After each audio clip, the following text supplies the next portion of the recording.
ለአምላካችን ለእግዚአብሔር ይሁን። እንዴት ሰንብታችኋል? ጌታ የተመሰገነ ይሁን። ኢየሱስ ክርስቶስ የእግዚአብሔር ልጅ ጌታ ነው። ሉቃስ ምዕራፍ 1 ቁጥር 78 እና 79ን እናወጣና እሱ እናነባለን። እነሱ እስኪያወጡ የመጽሐፍ ቅዱስ ማህበር በ2005 ካሳተመው ህትመት ላይ ነው የማነበው። ሉቃስ ምዕራፍ 1 ቁጥር 78 እና 79 አምላካችን መሐሪና ሩህሩህ በመሆኑ የደህንነት ብርሃን ከወደ ላይ እንዲበራልን ያደርጋል። እርሱ በጨለማና በሞት ጥላ ስር ላሉት ሁሉ ያበራል፣ እርምጃችንንም ወደ ሰላም መንገድ ይመራል። ደግሜ ያነባዋለሁ። አምላካችን መሐሪና ሩህሩህ በመሆኑ የደህንነት ብርሃን ከወደ ላይ እንዲበራልን ያደርጋል። እርሱ በጨለማና በሞት ጥላ ስር ላሉት ሁሉ ያበራል፣ እርምጃችንንም ወደ ሰላም መንገድ ይመራል። ይህንን በአመቱ አዲስ ዓመት ዋዜማ ላይ ተመልክተነዋል። ከዚያ በተከታታይ ደግሞ እድሉን ባገኘው ጊዜ አካፍያቸዋለሁኝ። እግዚአብሔር ብርሃን ወጣልን በሚል ርዕስ ነው አይደለም በዚህ ዓመት የምንቆየው። ብርሃን ወጣልን በሉ ሲጮኩላችሁ እንደገና በኃይል ብርሃን ወጣልን። ይሄ በጌታ በአምላካችን ታምነን ዲክሌር የምናደርገው የእግዚአብሔር ቃል ነው። የሰው ምኞት ቃል ሳይሆን የእግዚአብሔር ቃል ስለሆነ ያንን አጥብቀን እንይዛለን። እዚህ ጋር እንደሚናገረው ከወደ ላይ ብርሃን ይላል። ከወደ ላይ ከላይ አምላካችን መሐሪና ሩህሩህ በመሆኑ የደህንነት ብርሃን ከወደ ላይ ይላል። ከላይ የሚመጣ ብርሃን ስላለልን እግዚአብሔር ይመስገን። ይህም ብርሃን የወጣበት ምክንያቱ ደግሞ የእኛ ስራ ሳይሆን የእኛ ተግባር ሳይሆን ይሄ ደግሞ የወጣበት ምክንያቱ የአምላካችን ምሕረትና ርኅራኄ እንደሆነ እዚሁ ጋር ይናገራል። ጀስት እግዚአብሔር በራሱ ተነሳሽነት፣ በራሱ ፈቃድ፣ በራሱ ችሎታ፣ በምሕረትና በርኅራኄው ከወደ ላይ ብርሃን አወጣልን ብሎ ይናገራል። ብርሃን እንዲበራልን ያደርጋል ብሎ ይናገራል። እርሱ የሚመጣው ብርሃን ማለት ነው። የተገለጠው ብርሃን በጨለማና በሞት ጥላ ስር ላሉት ሁሉ ያበራል። የመጀመሪያው አንዱ ስራው ማብራት ነው። ሁለተኛው ደግሞ እርምጃችንን ወደ ሰላም መንገድ ይመራል፣ መምራት ነው። ለዳይሬክሽን፣ ለፕሮቴክሽን፣ የእግዚአብሔርን ፕሬዘንስ እንድናውቅበት እግዚአብሔር የሰጠን ብርሃን ክርስቶስ ኢየሱስ ነው። ስሙ የተባረከ ይሁን። ይህንን ብርሃን ወጣልን የሚለውን ቲም እንዲጠቀልልልን ጌታችን ኢየሱስ ክርስቶስ ራሱ እኔ ነኝ ብሎ የተናገረበትን ክፍል መውሰድ የተሻለ አማራጭ አድርጌ ስለወሰድኩት ያንን ቃል እናነባለን። ከዮሐንስ ወንጌል ምዕራፍ 8 ቁጥር 12 ያለውን እናነብና ወደ ትምህርታችን እንገባለን። ዮሐንስ ወንጌል ምዕራፍ 8 ቁጥር 12 ኢየሱስ እንደገና ለሰዎቹ ቀደም ብሎ ያለ ታሪክ አለ፣ እሱን በኋላ እንመጣበታለን። ለሰዎቹ እንደዚህ ነው ያላቸው፣ እኔ የዓለም ብርሃን ነኝ፣ የሚከተለኝም የሕይወት ብርሃን ይሆንለታል እንጂ ከቶ በጨለማ አይመላለስም። አንድ ላይ ጉባኤው አብረን እናንብበው። 1 2 3 እኔ የዓለም ብርሃን ነኝ፣ የሚከተለኝም የሕይወት ብርሃን ይሆንለታል እንጂ ከቶ በጨለማ አይመላለስም። አይሁድ እስራኤላውያን ማለት ነው እግዚአብሔር በዓል አድርጉ ብሎ የሰጣቸው በዓላት እንዳሉ የዘሌዋውያን መጽሐፍ ይነግረናል። እሱ ራሱ ነው ይሄ የፋሲካ በዓል ነው፣ ይሄ የዳስ በዓል ነው፣ ይሄ ደግሞ የበዓለ ሃምሳ ቀን በዓል ነው እያለ ሌሎችንም አይነት በዓላት እያንዳንደው በዓል ይሁንላችሁ ብሎ ካላንደራቸው ላይ ወሩ በገባ በዚህኛው ቀን እያለ እያስቆጠረ በዓል የሰየመላቸው ራሱ እግዚአብሔር ነው። እንደዚህ ከተሰየሙት በዓላት መካከል አውራ ሆነው በጣም በትልቁ የሚታሰብላቸው በጥንቃቄ የሚያደርጉት የሚያደምቁት በዓላት 3 አሏቸው። ትልቁ ፋሲካ ነው። ከፋሲካ በኋላ የሚመጣው ደግሞ በዓለ ሃምሳ አለ። ከዛ በኋላ የዳስ በዓል የሚባለው ሶስተኛው አለ። እነዚህ 3ቱ በጣም ትልልቆች ናቸው። ወንጌላትን ስናነብ ጌታ ኢየሱስ እንኳ በእነዚህ ነገሮች ዙሪያ የሆኑ ነገሮችን ታሪክ እንዳሉት እናውቃለን። የዳስ በዓል የሚለውን ነው ዛሬ ማንሳት የምፈልገው እዚህ ጋር። የዳስ በዓል ለደስታ ለምስጋና በዓል የሚያደርጉበት ነው። ጌታ በምድረ በዳ ለአባቶቻቸው ያደረገውን ቸርነት እንዳይረሱ፣ እንዲያስቡ፣ እንዲያስታውሱ አድርጎ ነው እግዚአብሔር ይሄን በዓል አድርጉ፣ የዳስ በዓል አድርጉ ለ7 ቀን።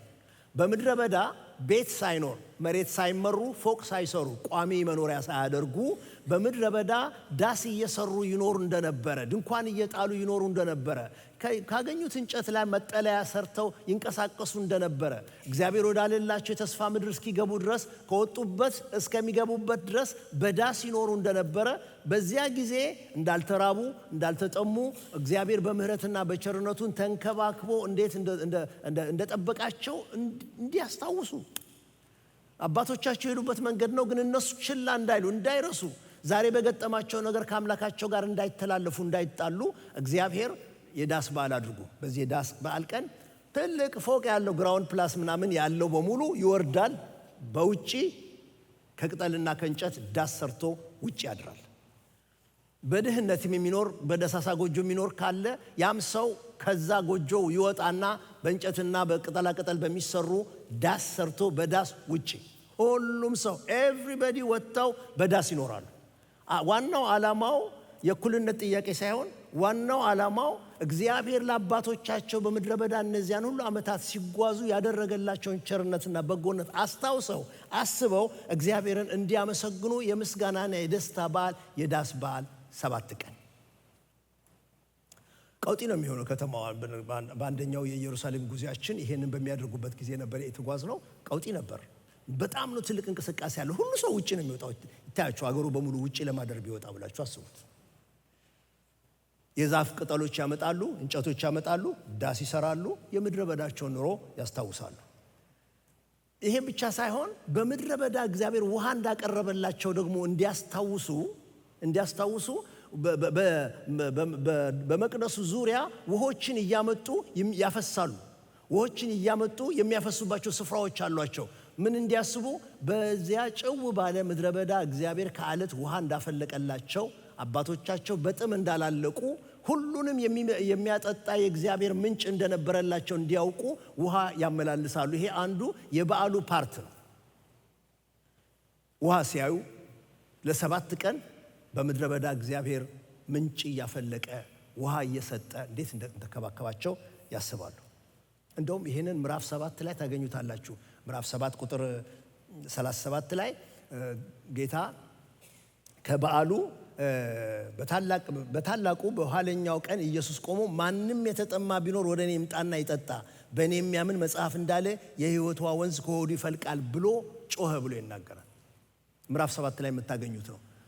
እንደዚህ ወጥቶ ለዳስ በዓል ወጥቶ 7 ቀን ሙሉ ሰው ውሃ ያመላልሳል። ከሚያመልኩት አምላክ ጋር ተገናኝተው የሚያረካውን የሕይወት ውሃ ገና ስላላገኙ በበዓሉ መጨረሻ በኋለኛው ቀን ኢየሱስ ቆሞ በጣም ከፍ ባለ ድምፅ፣ እርግጠኛ በሆነ ድምፅ፣ በጣም ለእርዳታ እንደሚጮህ ከፍ ባለ ድምፅ ማንም የተጠማ ቢኖር ወደ እኔ ይምጣና ይጠጣ ብሎ ይላቸዋል። በጣም ጮሆ ነው ሰው ሁሉ እንዲሰማው። እንደ ዛሬ ማይክሮፎን የለም። የሕይወት ውሃ ወንዝ ከሆዱ ይፈልቃል ብሎ በእርግጠኝነት ኦፈር አደረገላቸው።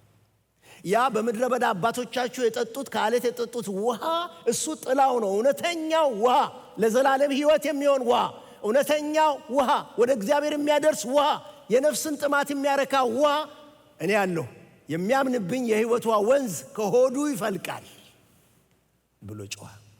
በዳስ በዓል የዳስ በዓል ጊዜ ይሄ በዳስ የመኖራቸው ብቻ ውሃ የማመላለሳቸው ጉዳይ ብቻ ሳይሆን የዳስ በዓል በሚያደርጉበት ጊዜ ሶስተኛ የሚያደርጉት ማስታወሻ አላቸው። ሶስተኛው ማስታወሻ ግን በጣም ትልልቅ መብራቶች ይበራሉ። በጣም ትልልቅ መብራት በመቅደሱ ዙሪያ ያበራሉ። በተለይ በግምጃ ቤቱ አደባባይ ጋር ትልልቅ መብራቶች ይበራሉ። እነዚህ ትልልቅ መብራቶች ግቢውን ብቻ ሳይሆን የሚያበሩት ከማብራታቸው ኃይል የተነሳ በአካባቢው ያለውን ኮሪዶሮችን በሙሉ የሚያሳዩ ይሆናሉ። ሰዎች ወደዚያ ሲመጡ በዚያ ብርሃን ነው የሚመጡት፣ ሲወጡም በዚያ ብርሃን ነው የሚወጡት። አካባቢውን ደማቅና ብራማ ያደርጉታል፣ የሚታይ አይነት ያደርጉታል። ልክ እዚህ ሀገር ጁላይ ፎርዝ እንደሚሆን ማለት ነው። ጁላይ ፎርዝ ፋየርወርክ ያለበት ቦታ ስትሄዱ አንዴ ሲተኮስ ላይ ሆኖ የሚበራው ነገር አካባቢውን ሁሉ ከለሩን እንደሚያሳየው እንደዚያ የሚያበራ ነው የሚሆነው መብራቱ። ይሄንን በየዓመቱ የዳስ በዓል ሲሆን ያደርጉታል። ለምን እንደሚያደርጉት? በምድረ በዳ ከእነርሱ ጋር ቀን በደመና ማታ በእሳት አምድ አብሯቸው ለነዚህ ሁሉ ዓመታት የተጓዘውን ያንን ብርሃን እንዲያስቡበት ብለው ነው። ዘጸአት ምዕራፍ 13 ቁጥር 21 እና 22 ላይ ታገኙታላችሁ ይህንን ጥቅስ። ስለዚህ በቀንም ሆነ በሌሊት መጓዝ ይችሉ ዘንድ እግዚአብሔር በቀን በመንገዳቸው ሊመራቸው በደመና አምድ፣ በሌሊት ደግሞ ብርሃን ሊሰጣቸው በእሳት አምድ በፊታቸው ይሄድ ነበር። በቀንም ሆነ በሌሊት የደመናውና የእሳቱ አምድ ከሕዝቡ ፊት የተለየበት ጊዜ አልነበረም። በቃ እግዚአብሔር ከግብፅ ምድር ካወጣቸው በኋላ በዚያ ጭው ባለ ምድረ በዳ ሌሊት ብርሃን እንዲኖር የእሳት አምድ አደረገ። ቀን ደግሞ በቃጠሎ እንዳያልቁ የሚመራቸው ደመና አምድ አደረገ። በእነዚህ ምክንያት የእግዚአብሔር አብሮነት ከነሱ ጋር እየተሰማቸው እግዚአብሔር ሕይወታቸው እንዲቀጥሉ እየረዳቸው መንገዱን እየመራቸው ወደ ተስፋይቱ ምድር እንዳስገባቸው የእግዚአብሔር ቃል ይናገራል። ልጆቻቸው አሁን ከዚያ እንዳይረሱ፣ ከዚያ ሐሳብ እንዳይወጡ፣ አሁንም ሕይወት መነሻውም መድረሻውም እግዚአብሔር እንደሆነ፣ አሁንም ሕይወት ማስቀጠያው ተስፋ እግዚአብሔር እንደሆነ እንዲያውቁ የአባቶቻቸውን ታሪክ ዛሬ አምጥተው እንዲያስታውሱበት እግዚአብሔር የዳስ በዓል አድርጉ፣ የዳስ በዓል አድርጉ አላቸው። ይህን ዳስ በዓል አድርጉ ያላቸውን ታሪክ ጥቅስ ትንሽ ወደ ኋላ መለስ ብዬ ላነብላችሁ እችላለሁ። ዘሌዋውያን ምዕራፍ 23 ላይ ቁጥር 29 እስከ 44 እንደዚህ የሚል ቃል ታገኛላችሁ። ለእስራኤል ልጆች እንዲህ ብለህ ንገራቸው፣ በዚህ በሰባተኛው ወር ከ15ኛው ቀን ጀምሮ 7 ቀን ለእግዚአብሔር ምን ይሆናል? የዳስ በዓል ይሆናል። በቃ እግዚአብሔር ነበር እንደዚህ ብሎ ያስጀመራቸው። 7 ቀን የዳስ በዓል አድርገው በዳስ ውስጥ እየኖሩ እግዚአብሔርን ያስባሉ፣ ያመሰግናሉ። ውሃ እያመላለሱ በዛ በዓል አንዱ አክቲቪቲ እሱ ነው። በምድረ በዳ ከአለት የወጣውን ውሃ አባቶቻቸው እንደጠጡ ያስባሉ። እንደገና መብራት ያበሩና በእሳት አምድ እግዚአብሔር እያደረገ እንዴት እንደመራቸው በሌሊት ብርሃን በእነሱ ዘንድ እንደነበረ ያስባሉ።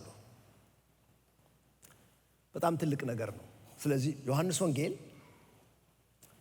በጥንቃቄ የተጻፈ ወንጌል ነው። ኢየሱስ ክርስቶስ የእግዚአብሔር ልጅ እንደሆነ አምላክ እንደሆነ ለመግለጥ የተጻፈ መጽሐፍ ነው እና ዮሐንስ የሚጽፋቸውን ነገሮች መርጦ ነው የጻፈልን። እዚህ ጋር የዳስ በዓሉን ያስቀምጥልን እንጂ ምዕራፍ 6 ላይ ብትሄዱ ምዕራፍ 6 ላይ ጌታ ለብዙ ሰዎች እንጀራ አብልቶ የሕይወት እንጀራ እኔ ነኝ አላቸው። ምዕራፍ 6 ላይ ምዕራፍ 7 ላይ አሁን እንደሰማ ነው የሕይወት ውሃ ወንዝ ከሆዱ እንዲፈልቅ ማንም ወደ እኔ ይምጣና ይጠጣ ብሎ የሕይወት ውሃ መሆኑን እሱ አስታወቀ ምዕራፍ 7 ላይ። አሁን ምዕራፍ 8 ላይ ደግሞ ከግብፅ ባርነት አውጥቶ ወደ ተስፋይቱ ምድር የመራቸው ያ የእሳት አምድ ብርሃኑ እንደነበረ እንዲሁ አሁን ለዓለም እውነተኛው የሚያበራ ብርሃን ኢየሱስ ራሱ ሆኖ እንደመጣ እኔ የዓለም ብርሃን ነኝ አለ። እነሱ ያንን መብራትን የሚያውቁት፣ ጌታ ግን ጮክ ባለ ድምፅ እኔ የዓለም ብርሃን ነኝ፣ የሚከተለኝ የሕይወት ብርሃን ይሆንለታል እንጂ ከቶ በጨለማ አይመላለስም አለ። እግዚአብሔር አምላክ የተመሰገነው። ብርሃን በጣም ትልቅ ቲም ነው በመጽሐፍ ቅዱሳችን ውስጥ ልናጠናው ልንይዞ የሚገባ ነገር ነው። እንደውም መጽሐፍ ቅዱስ እኮ ሲጀምር ዘፍጥረት ምዕራፍ 1 ቁጥር 3 ላይ ምንድን ነው የሚለው? እግዚአብሔርም ብርሃን ይሁን አለ፣ ብርሃንም ሆነ ነው የሚለው።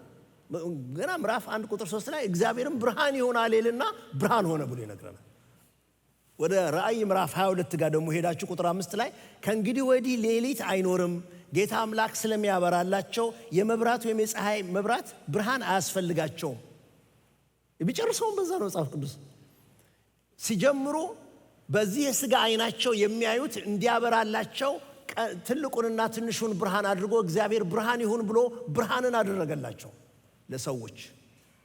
ሲጨርስ ግን እዛ በእግዚአብሔር ከተማ ውስጥ ግን ፀሐይ አያስፈልግም፣ ጨረቃ አያስፈልግም፣ መብራት አያስፈልግም። ምክንያቱም ራሱ እግዚአብሔር ብርሃን ስለሚሆን በመካከሉ ከዚህኛው ወደዚህኛው እስክንሄድ ድረስ ከዚህኛው እዚህ እስክንገባ ድረስ በመካከሉ ግን ወገኖች ሆይ በዚህ ሥጋ እስካለን ድረስ ይሄ የሚወጣው የጠዋት ፀሐይ ወይም የማታዊ ጨረቃ ብርሃን በቂ አይደለም ለነፍሳችን። በመካከሉ ከፈጠረን አምላክ ጋር ተገናኝተን በእርሱ ሐሳብ ውስጥ ገብተን ወደዚያኛው እግዚአብሔር ብርሃን ወደሚሆንበት ከተማ እስክንገባ ድረስ ልንገባ የምንችልበት መንገድ የልብ ብርሃን ያስፈልገዋል። መንፈሳዊ ሰውነት አይን ሊገለጥ ያስፈልገዋል። እሱን ነው ኢየሱስ ክርስቶስ የሚለው እኔ የዓለም ብርሃን ነኝ። ወደ እርሱ የሚመጣ ሰው የልብ ብርሃን እንዴት እንደሚያገኝ፣ ወደ እግዚአብሔር እንዴት እንደሚደርስ፣ እንዴት አድርጎ ወደዛች ከተማ ሊገባ እንደሚችል መንገዱ፣ እውነቱ፣ ሕይወቱ እሱ እንደሆነ የሚገልጥበትን ቃል ነው እዚህ ጋር የምናገኘው። ወንጌሉ ጠቅላላ እዚህ ጋር ያለ ነው የሚመስላችሁ። እኔ የዓለም ብርሃን ነኝ። የተሰጠን ትልቅ ስጦታ ነው። ክብር ለእግዚአብሔር ይሁን። ትልቅ ስጦታ ነው የተሰጠን። ክብር ለአምላካችን ለእግዚአብሔር ይሁን። የዓለም ብርሃን ኢየሱስ፣ እኔ የዓለም ብርሃን ነኝ አለ። ብርሃን የሚለውን ቃል በዮሐንስ ወንጌል ውስጥ 14 ጊዜ ተጠቅሶ ታገኙታላችሁ። ትልቅ ጤም ነው ብያችኋለሁ። በዮሐንስ ወንጌል 14 ጊዜ ተጠቅሷል። ከ14ቱ አንደኛውን እዚህ አሁን ምዕራፍ 8 ቁጥር 12 ላይ እናገኘዋለን። እኔ የዓለም ብርሃን ነኝ፣ የሚከተለኝም የሕይወት ብርሃን ይሆንለታል እንጂ በጨለማ አይመላለስም። ጌታ አምላክ የተመሰገነ ይሁን። እንዴት ያለ ግሩም ስጦታ ነው የተሰጠን! እንዴት ያለ ግሩም ስጦታ ነው የተሰጠን! ይሄ በጣም አጥብቀን ልንይዘው የሚገባ ነገር። ምክንያቱም ይኸው ሰው ኢየሱስ እንዲህ ነው ብሎ ሲናገረኝ የማምነው ከሆነ ራሱ ኢየሱስ ደግሞ እኔ እንዲህ ነኝ ሲለኝ ምንኛ አብልጬ ላምነው ይገባል። አሁን ይሄ የሰው አስተያየት ሳይሆን እሱ ራሱ ነው የተናገረው። ዮሐንስ ወንጌል ውስጥ ወደ 7 ጊዜ እኔ ነኝ ያላቸው ስቴትመንቶች አሉት። አያም ስቴትመንትስ የሚባሉ ጌታ ስለ ራሱ ዮሐንስ ወንጌል ምዕራፍ 6 ላይ የሕይወት እንጀራ ነኝ ብሏል።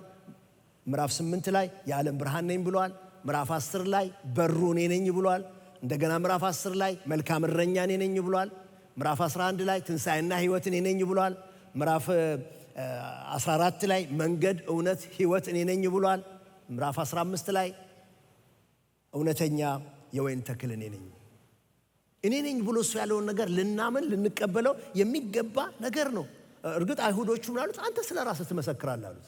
ከዛ በኋላ ያለውን ክርክር ምዕራፍ 8 ላይ አንቀጥልም እንጂ ብናጠናው ምዕራፍ 8ን አንተ ስለ ራስህ ትመሰክራለህ ማን ያምንሃል አሉት። ከዛ እሱ ወደ 5 የሚሆኑ ምስክሮች ያመጣል። እኔ ስለ ራሴ ብመሰክር አንደኛ እውነት ነው፣ ውሸት በእኔ የለም፣ እውነት እናገራለሁ፣ እውነት እኔ ነኝ ይላቸዋል። እኔ የዓለም ብርሃን ነኝ አለ። እኔ የዓለም ብርሃን ነኝ። እንግዲህ ጌታ ወደ ዓለም የመጣው ብርሃን ነኝ ካለ ምን አይነት ጨለማ ቢኖር ነው? እሱ መጠየቅ ጥሩ ነው። ምን አይነት ከባድ ጨለማ ቢኖር ነው? ድንገት መብራት ሲጠፋ ኢትዮጵያ ሴልፎናቸውን ያወጡና በሙሉ የሴልፎናቸውን ባትሪ በሙሉ መጠቀም ይጀምራሉ። ታዋቸዋላችሁ። አሁን ኒው ይርም ድሮ ሻማ እናድል ነበር። የሻማ መታደሉ ቁጥር እየቀነሰ ነው። ምክንያቱም ሴልፎን የሚጠቀሙ ሰዎች ቁጥራቸው እየጨመረ ስለመጣ ማለት ነው። ምን አይነት ጨለማ ቢኖር ነው ጌታ እኔ የዓለም ብርሃን ነኝ ብሎ የሚናገረው? ዓለሙ በጨለማ ስለተዋጠ፣ ጨለማ የዋጠው ዓለም ስለሆነ ዮሐንስ ወንጌል ምዕራፍ 3 ቁጥር 19 እስከ 21 ድረስ ታገኙታላችሁ። ይሄንን ጨለማ የዋጠው ዓለም ውስጥ ነው ያለ ነው ወገኖች። ይሄ ዓለም መብራት ስለበራ ወይ ፀሐይ ስለምትወጣ ጨለማ እንደሌለበት እንዳይመስለን። ዓለሙ በጨለማው ገዢ የተያዘ፣ በጨለማ የወደቀ፣ በጨለማ የሚኖር ዓለም ውስጥ ነን ያለ ነው። ዮሐንስ ወንጌል ምዕራፍ 3 እግዚአብሔር አንድያ ልጁን እስኪሰጥ ድረስ ዓለሙን ሁሉ እንዲያው ወዷልና በልጁ የሚያምን የዘላለም ሕይወት እንዲኖረው ይልና በማያምኑ ግን አሁን ተፈርዶበታል ይላል። ፍርዱ ምን እንደሆነ ግን ቁጥር 19 እስከ 21 ይናገራል። ፍርዱ ይህ ነው፣ ብርሃን ወደ ዓለም መጣ፣ ሰዎች ግን ስራቸው ክፉ ስለነበረ ከብርሃን ይልቅ ጨለማን ወደዱ። ክፉ የሚያደርግ ሁሉ ብርሃንን ይጠላል፣ አድራጎቱ እንዳይገለጥበት ወደ ብርሃን አይመጣም። በእውነት የሚመላለስ ግን ስራው በእግዚአብሔር የተሰራ መሆኑ በግልጽ ይታይ ዘንድ ወደ ብርሃን ይመጣል። ብርሃን የመጣው ወደ ጨለማ ነው። ጨለማውም ዓለሙ በጨለማው ገዢ በክፋቱ ስለወደቀ ነው። አሁን እኮ ዜናውን ብቻ ብትሰሙት ዓለም እንዴት ባለ ጨለማ ውስጥ እንደወደቀና በጨለማ ውስጥ የሚከናወኑ ስራዎች እንደሚከናወኑበት መረዳት እንችላለን። ዜና የሚሆነው ጨለማ ከሸፈነው ውስጥ አንዱን ብቅ ያደርጉና ሰበር ዜና ይላሉ። ከጨለማ ውስጥ አውጥተው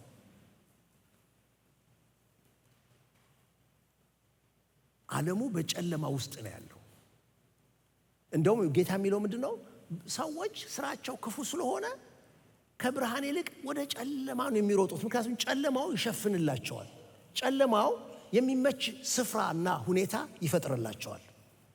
ክፉ የሚያደርግ ሁሉ ብርሃንን ይጠላል፣ አድራጎቱን እንዳይገለጥበት ወደ ብርሃን አይመጣም። አንድን ነገር ሰይጣን እንዳለበት የምታውቁት ወደ ብርሃን እንዳይወጣ ሲከለከል ካያችሁ፣ ወደ ብርሃን እንዳይወጣ በጨለማ እንዲሆን ሲደረግ እሱ አድራሻው፣ ቢሮ፣ ጽሕፈት ቤቱ የሰይጣን። እንዲህ ካለ ጨለማ ዓለም ውስጥ ሊያወጣን እውነተኛው ብርሃን ከእግዚአብሔር ዘንድ መጣ። ዓለሙ በጨለማ ነው ያለው። ሁለተኛውን ጨለማ መጽሐፍ ቅዱስ ባይዘው ይሄንን የምናገርበት ምክንያት ጨለማን እንድንረዳ መጽሐፍ ቅዱስ ከአንዳንድ ቃላቶች ጋር አያይዞ ስለሚናገረው የበለጠ የጨለማውን ጥንካሬ እንድናገኝ ይረዳናል። አሁን እዚህ ጋር ጨለማውን ከዓለም ጋር ነው ያያዘው። ዓለሙ በሙሉ በጨለማ ነው ያለን ነው የሚለን። አሁን ሁለተኛውን ደግሞ ላሳያችሁ። ጨለማ ከልብ ጋር ተያይዞ ሮሜ ምዕራፍ 1 ቁጥር 21 እስከ 23 ስለ ሰዎች ነው የሚናገረው ሐዋርያ ጳውሎስ። እግዚአብሔርን ቢያውቁም ሰዎቹ እግዚአብሔርን ቢያውቁም እንኳ እንደ አምላክነቱ አላከበሩትም፣ ምስጋናም አላቀረቡለትም። ነገር ግን ሐሳባቸው ፍሬ ቢስ ሆነ፣ የማያስተውል ልባቸው ጨለመ። ጥበበኞች ነን ቢሉም ሞኞች ሆኑ። የዘላለም አምላክን ክብር ሙት በሆነ ሰው፣ በወፎች፣ በእንስሳት፣ በምድር ላይ በሚሳቡ ፍጥረታት መልክ መስለው ለወጡ ብሎ ይናገራል። ጨለማ ከልብ ጋር ተያይዞ ማለት ነው። ልብ ሲጨልም፣ ልብ በጨለማ ውስጥ ሲዋጥ፣ ጨለማ ልብን ሲቆጣጠረው ሰው ክቡር በሆነ በእግዚአብሔር አምሳል መፈጠሩን ትቶ በአምሳል በእንስሳ ራሱን ይመስላል። በምድር ላይ በሚሳቡ ፍጥረቶች መልክ ራሳቸውን ይለውጣሉ። ሐሳባቸው ፍሬ ቢስ ነው። የሚጠቅም ነገር የሚጠቅም ፍሬ የማይገኝበት ነው። ጥበብ ነው ብሎ የሚያወጡት እንኳን ነገር በጣም ሞኝነት ነው ብሎ ይናገራል። ራሱን የሚጎዳውን ነገር ጥበብ አድርጎ ነው የሚያመጣው። ራሱን የሚያጠፋበትን ነገር ነው ጥበብ አድርጎ የሚያመጣው። ሰውነቱን የሚያረክሰውን፣ ማንነቱን የሚጥልበትን ነገር ነው ዘመናዊ አድርጎ የሚያቀርብለት። ጨለማ የሰውን ልብ ሲገዛ ሰው ክብሩ በነውሩ ይሆናል። ወደ ሌላ ቦታ እንሂድ። ጨለማን የእግዚአብሔር ቃል ሲነግረን ከአእምሮ ጋር አያይዞት 2 ቆሮንቶስ ምዕራፍ 4 ቁጥር 4 ለእነርሱም የእግዚአብሔር ምሳሌ የሆነ የእግዚአብሔር ነጸብራቅ የእግዚአብሔር መግለጫ የሆነ የክርስቶስ የክብር ወንጌል ብርሃን እንዳያበራላቸው የዚህ ዓለም አምላክ ይሄ ዓለም አምላክ አለው። የዚህ ዓለም አምላክ የሚሰራው በጨለማ ነው። የሚያስተዳድረው የጨለማን ዓለም ነው። የዚህ ዓለም አምላክ የማያምኑትን ሐሳብ አሳወረ። የማያምኑትን አእምሮ ማለት ነው። ሐሳብ እዛ ጋር ያለው አእምሯቸውን አሳወረ ማለት በፍጹም ወንጌል ሰምተው እንዳይረዱ፣ በፍጹም የክርስቶስን የክብር ወንጌል ቀርቦላቸው እንዳይቀበሉ፣ ለነሱ የመስቀሉ ቃል ሞኝነት እንዲሆንባቸው፣ ለነሱ የመስቀሉ ቃል ኋላ የቀረ የድሮ ነገር፣ የጥፋት ነገር፣ የኪሳራ ነገር እንዲሆንባቸው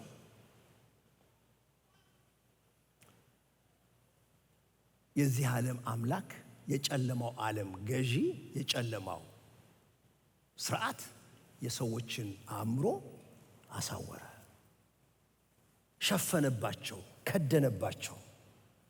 አመዛዝነውት የእግዚአብሔር ነገር ኪሳራ ሆኖ እንዲታያቸው፣ አመዛዝነውት መንፈሳዊ ነገር ሞኝነት ሆኖ እንዲቆጠርባቸው፣ አመዛዝነውት ለጥፋት የሚሆነውን ነገር እንደ ከበረ ነገር ከኋላው እንዲሮጡ ሸፈነባቸው።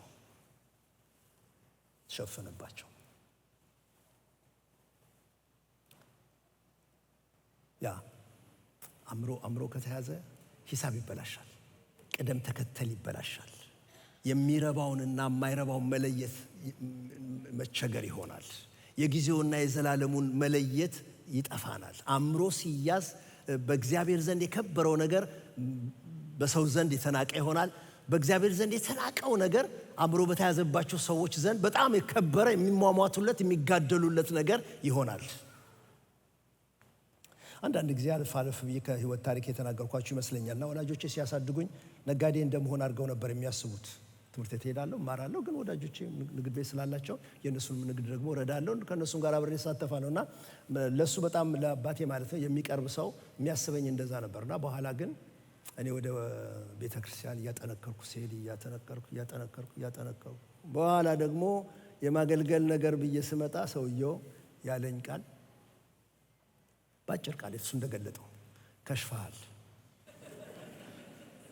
ጉራጌ ነጋዴ ነው ሰውየውና ባጭር ቃል በጣም ባጭር ቃል ከሽፈሃል። ያ እንኳን እኔ ልጆቼ የልጅ ልጆቼ ሁሉ እንደዚህ እንዲከሽፉ ነው ምኞቴ።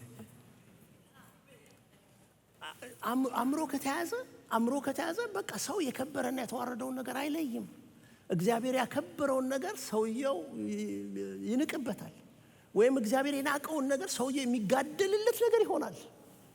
በጣም ጊዜያዊ የሆነ እንደ እንፋሎት አሁን ታይቶ የሚጠፋው ነገር የዘላለም ይመስለውና ይዋደቅለታል። ለዘላለም የሚሆነውን ነገር ደግሞ ላማለኝ በሰማይ ወተቷን ግና ላይ ብሎ የሚንቀው ነገር ይሆንበታል። አእምሮ ሲያዝ በጨለማ የተሰወረ አእምሮ፣ የተወረሰ አእምሮ። አንድ ልድገምና እናልፈዋለን። የጨለማ ስራ የሚባል ነገር አለ። ኤፌሶ ምዕራፍ 5 ቁጥር 8 እስከ 11 ታገኙታላችሁ። ፍሬ ከሌለው ከጨለማ ስራ ጋር አትተባበሩ፣ ይልቁንም ግለጡት። ይሄ ሐዋርያ ጳውሎስ ለኤፌሶን ቤተክርስቲያን እዛ ላሉ የእግዚአብሔር ልጆች ምእመናን ሲናገር እናንተ የእግዚአብሔር ልጆች ናችሁ፣ በፍቅር በቅድስና በብርሃን ተመላለሱ ይላቸውና እዚህ ጋር ሲደርስ ፍሬ ከሌለው ከጨለማ ስራ ጋር አትተባበሩ።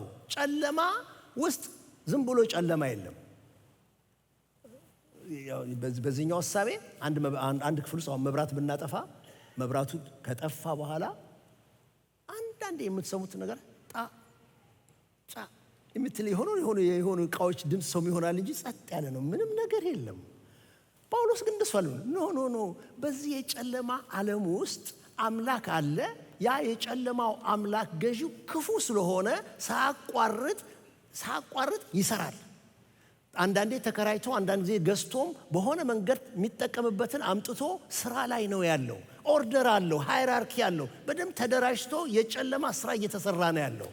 ማስተዋል የማይችሉ ልብ ማድረግ የማይችሉ መንፈሳዊ ነገር ያልበራላቸውን ሰዎች ሐሳብ ተጠቅሞ ብዙ ነገር ማበላሸት ይችላል፣ ብዙ ነገር መስራት ይችላል። እንደዚህ አይነት የጨለማ ስራ ስታገኙ እግዚአብሔር የማይከብርበት፣ ሰው ወደ እግዚአብሔር የማይቀርብበት፣ ለሰው የማይጠቅመውን ነገር በብርሃን ልናወጣው ልናሳየው የማንችለው ነገር፣ እንደዚህ አይነት የብርሃን ያልሆነውን ነገር በሙሉ የጨለማ ስራ ነው። እሱን ስራ ደግሞ አትተባበሩት ብቻ ሳይሆን ግለጡት። የጨለማ ስራ ነው። እግዚአብሔር ይጠብቀን። እጆቻችንን እግዚአብሔር ይጠብቅ፣ እግሮቻችንን እግዚአብሔር ይጠብቅ፣ አእምሮአችን ሐሳባችን እግዚአብሔር ይጠብቅ።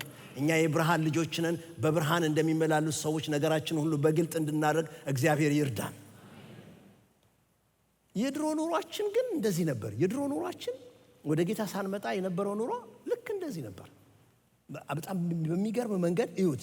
በጨለማ ዓለም ውስጥ የምንኖር ነበር። ጨለማ የወረሰው ልብ ነበረን።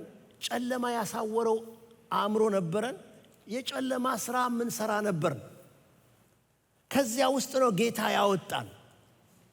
ከደህና ወደ ደህና አልመጣንም። ጌታ ከዚያ ውስጥ ነው፣ ከጨለማ ድቅድቅ ካለ ጨለማ ውስጥ ነው ያወጣን። አምላክ የጨለማ አምላክ ካለበት ዓለም ውስጥ ነጥቆ እግዚአብሔር አወጣን። የእግዚአብሔር ስም ብሩክ ይሁን። ይሄ ዮሐንስ ወንጌል ምዕራፍ 8 ቁጥር 12 ነው አለን ዛሬ የምንመለከተው። ቁጥር 1 እስከ 11 ድረስ ግን አንዲት የምትገርም ሴት ታሪክ አለች። ስታመነዝር አገኘናት ያሏት ሴት። ያቺ ሴት ብዙ የመጽሐፍ ቅዱስ ሰዎች በኋላ የተጨመረ የመጣ ታሪክ ነው ብለው ይላሉ። ኦሪጂናሊ የዮሐንስ ማኑስክሪፕት ላይሆን ይችላል ብለው ይናገራሉ። እዛው እሱ መግባት አያስፈልገንም። ግን እኔ በሚገርም መንገድ ትክክለኛ ቦታ ነው የተቀመጠው።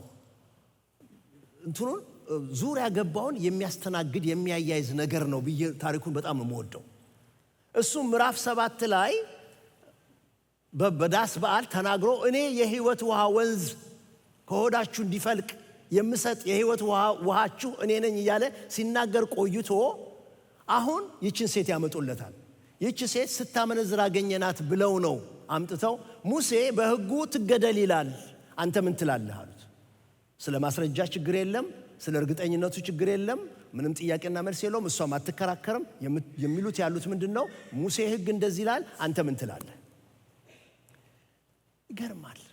ጌታ ጎንበስ ብሎ በምድር ላይ መጽሐፍ ጀመር። ምን እንደጻፈ አይናገርም መጽሐፉ፣ ግን ይጽፍ ጀመር። እግዚአብሔር ያውቃል ምን እንደጻፈ። ቀና ብሎ ከእናንተ ኃጢአት የሌለበት የመጀመሪያውን ድንጋይ እሱ ይጣልባት። ድንገት የሆነ ብርሃን ወደ ልባቸው ውሎ ገባ። ማንንም ሳይነገሩ በሙሉ ታያቸው። የበደሉት በደል ሊወግሩ ቀርቶ ሊቆሙ በፊቱ እንደማይችሉ፣ በእሷ ፊት እንኳን ሊቆሙ እንደማይችሉ፣ ያሉበት ውድቀት፣ ያሉበት አበሳ፣ ያሉበት ፍርድ፣ ያሉበት ጨለማ ድንገት ታያቸው። እያንዳንዳቸው ሕሊናቸው ውስጥ ያለውን ያንን ትልቅ ብርሃን መቋቋም ስላልቻሉ ቀስ እያሉ ያነሱትን ድንጋይ እየጣሉ እንደ ዘንድሮ ሰይጣን ሄደላችሁ ሄዱ። በቃ ሄዱ፣ በሙሉ ጥርግ ብለው ወጡ፣ ሄዱ። እና ለካሱ ብርሃን ነው። በሰው ልብ ውስጥ ያለውን ይገልጣል። በሰው ውስጥ ያለውን ነገር ያበራል። ሌላ አይደለም። ይኸው እነሱ እኮ በሙሉ ስራቸውን ያውቃሉ፣ ግን ሁሉም ለብሶ ስለመጣ ማንን ያውቃል? ወንድሜ ማን ያውቃል? በሙሉ ድንጋይ ይዞ ትወገረች ሴት ብለው ጎረቤቱ በሙሉ ራሱ ለራሱ ንጹህ ነው፣ ጎረቤቱንም ሊያውቀው አይችልም። በሙሉ ንጹሃን ተሰብስበው መጡ እሱ ጋር አንቲል እሱ ቃል እስኪያወጣ ብርሃኑን እስኪረጭ ድረስ አእምሯቸውን ጨለማ አልፎ ልባቸው ውስጥ ሕሊናቸው ውስጥ የሚያበራ ነገር እስኪጥል ድረስ ሁሉ ንጹህ ነው። በኋላ ሄዱ። እሷ ብቻ ቀረች። እሷ ምን ያርጋት? አንድ ቃል ላይ ነገራት፣ ደግመሽ ኃጢአት አትስሪ። ነገሩ ያንቺና የሰውየው አይደለም። ወይም ነገሩ ባለትዳር ከሆነሽ ያንቺና የበደልሽው የባልሽ ጉዳይ አይደለም። ነገሩ ያለው እዚህ ውስጥ እግዚአብሔር አለበት። ይሄ ኃጢአት ነው፣ የሆነ ስህተት አይደለም። ይሄ ኃጢአት ነው፣ ከእግዚአብሔር የሚለይ ጨለማውን የሚያስገባ በጨለማ ውስጥ የሚያስቀምጥ ኃጢአት ነው። እኔም አልፈርድብሽም አላት። ነፃ የሚያወጣ ብርሃን ሆነላት። ወደ ንስሐ የሚያመጣት ብርሃን ሆነላት። የእግዚአብሔርን መንገድ የሚያሳያት ብርሃን ሆነ። የህይወቷ ቫልዩ ሲስተም እንዲቀየር አደረገላት። ነገሩ የግል መብት እንዳይደለ ከእግዚአብሔር ጋር ያለው ነገር እንዳለ የሆነ ነገር እንዲገባት አደረጋት። ወንጌሉ የተጻፈው ስለዚህ ሴት ስላይደለም መጨረሻውን አናውቅም እንጂ ሲመስለኝ ከዛን ቀን ጀምሮ ይህን ብርሃን እየተከተለች በብርሃን ተመላለሰች ብዬ ነው የማስበው። እግዚአብሔር የሰጠን ስጦታ ድንቅ ነው። የዓለም ብርሃን ኢየሱስ። ሲጮክ ብላችሁ ድገሙት። የዓለም ብርሃን ኢየሱስ። እንደገና የዓለም ብርሃን ኢየሱስ። እንደገና የዓለም ብርሃን። አስደናቂ ብርሃን ነው የሰጠን። የሰውን ልብ የሚገልጥ፣ የሰውን አእምሮ የሚገልጥ፣ የሰውን ህይወት የሚለውጥ የእግዚአብሔር ብርሃን ነው የተሰጠን። ጌታ አምላክ የተመሰገነው። ይሄ ብርሃን ከሌለ ወገኖች ሆይ ምንም ነገር ቢኖረን በብርሃን አይደለም ያለ ነው። በብርሃን የምንኖረው ይሄ የዓለም ብርሃን እውነተኛው ብርሃን ሲኖረን ብቻ ነው። ዮሐንስ ወንጌል ምዕራፍ 9 ቁጥር 3-4 ድረስ እንደዚህ የሚል ቃል ታገኛላችሁ። ጌታ የዓለም ብርሃን ነኝ ብሎ የተናገረበትን ክፍል እንደገና ላንብብላችሁ። ዮሐንስ 9 ቁጥር 3-14 ኢየሱስም እንዲህ ብሎ መለሰ፣ የእግዚአብሔር ሥራ በእርሱ እንዲገለጥ ነው እንጂ እርሱ ወይም ወላጆቹ ኃጢአት አልሰሩም። ቀን ሳለ የላከኝን ሥራ ላደርግ ይገባኛል። ማንም ሊሰራ የማይችልባት ሌሊት ትመጣለች። ቀጥሎስ በዓለም ሳለሁ የዓለም ብርሃን ነኝ። እና አሁን ይሄ ከመወለዱ ጀምሮ እውር የነበረን ሰው ነው። እና ይሄ ሰው እውር ሆኖ የተወለደው ወላጆቹ ወይስ የእሱ ኃጢአት ነው ሲሉት የማንም አይደለም፣ የእግዚአብሔር ሥራ በእርሱ እንዲገለጥ ነው። ማንም ይሄን አልሰራም። እኔ ግን አሁን የእግዚአብሔር ጊዜ ነውና እሰራለሁኝ። እኔ ወደ ዓለም የመጣሁት ለዓለም ብርሃን እንዳበራ ነው ብሏል። የምኑ ብርሃን? አሁን በደም ተከተሉኝ። እዚህ ጋር የምኑ ብርሃን? አይኑን እንዲከፍትለት። ሰውየውን አይኑን ከፈተለት። ከከፈተለት በኋላ ተለያዩ ከጌታ ጋር። ሰውየውም ጌታን አየው። ክራውድ ነበረ፣ የሚገረሙ ሰዎች ነበሩ። ትርምስ ተፈጠረ። ተለያዩ ከጌታ ጋር። በኋላ ሰውየውን አንቀው ያዙትና ማን ነው አይንን የከፈተልህ? እኔ እንጃ። ኢየሱስ የሚባል ሰው ምንድነው እሱ? ስለሱ ምን ትላለህ? እኔ ጥሩ ሰው ነው የምለው። እንዴት ጥሩ ሰው ነው ትላለህ? እሱ አሳች ነው። እኔ መቼም እግዚአብሔርን የሚፈራ ሰው ቢሆን ነው እግዚአብሔር ሰምቶት በእጁ እውር የፈወሰለት። እንደዛ ነው እያለ ሰውየው ስለ ኢየሱስ ሲናገር ጥሩ ሰው ነው፣ ደግ ሰው ነው፣ መምህር ነው፣ ከዛ ደግሞ ነቢይ ሊሆን ይችላል። ጋብቻ ነው የቆመው። አልታየውም። ከዛ በላይ ኢየሱስን ማየት አልቻለም። ከዚያ በላይ ካላየ ደግሞ አይኑ ስለበራ በጨለማ ነው ያለው እንጂ በብርሃን አይደለም ያለው። በብርሃን የሚገባው ከዚህ በኋላ የምነግራችሁ ስለሆነ ነው። ሰውየው ወደ ብርሃን የገባው ሰውየውን እንዳስወጡት ግን ኢየሱስን እንዳላወቀ ጌታ ስለተረዳ ፈልጎ አገኘው። ዮሐንስ 9 አንብቡት። ፈልጎ አገኘውና መቅደሱ ሰውዬው ልክ አገኘው። የተፈወሰው ሰውዬና ፈዋሹ አንተ በእግዚአብሔር ልጅ ታምናለህ ሲለው እኔ በእርሱ አምን ዘንድ ማን ነው እሱ አለው። የታውቄው የታግኝቸው እንዴት ተረድቼው አይነት ነገር ነው ሲለው የማናገር እሱ ነኝ አለው። ወዲያውኑ ሰገደለት። አሁን ወደ ብርሃን ወጣ። አሁን ማየት አየ። የእግዚአብሔርን ስጦታ ኢየሱስን ስላየ ወደ እግዚአብሔር መምጫውን ብርሃን ስለተገናኘ አሁን ከጨለማው ዓለም ወጥቶ ወደሚያስደንቀው የእግዚአብሔር መንግሥት ብርሃን ፈለሰ። የእግዚአብሔር ስም ብሩክ ይሁን። ወንድሞችና እህቶቼ ለእግዚአብሔር ክብርን ስጡ። ከሚያስደንቅ ድቅድቅ ጨለማ ውስጥ እግዚአብሔር አወጣን። ሃሌሉያ! ከድቅድቅ ጨለማ ውስጥ አወጣን። ከጨለማ ዓለም አወጣን። በጨለማ ከተወረሰው ልብ አወጣን። ጨለማ ከከደነው አእምሮ አላቀቀን። በጨለማ ስራ ተጠምደን ካለንበት ፈልቅቆ አፋታን። የእግዚአብሔር አምላካችን ስም ብሩክ ይሁን አለ። እሱ በቃ